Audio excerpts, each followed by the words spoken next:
Champua block Karanjia panchayat राजस्व निरीक्षक कार्यालय परिसर रे स्थानीय प्रशासन पक्षर विश्व परिवेश दिवस अवसर रे माँ पाई गछटिए कार्यक्रम करा जायछि। एही कार्यक्रम रे मुख्य अतिथि भाव में चंपुआ उपजिलापाल उमाकांत परिडा योगदान करी वृक्षरोपण शुभ उद्घाटन करिसेंति।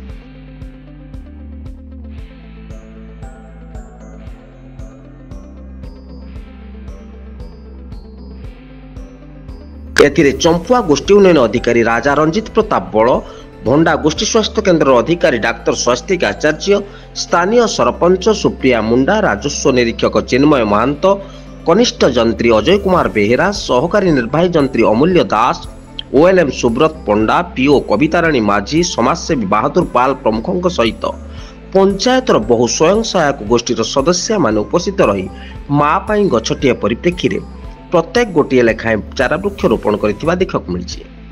केन्दुझर चंपुआरू ममता सेनापति रिपोर्ट, जनता जिंदाबाद।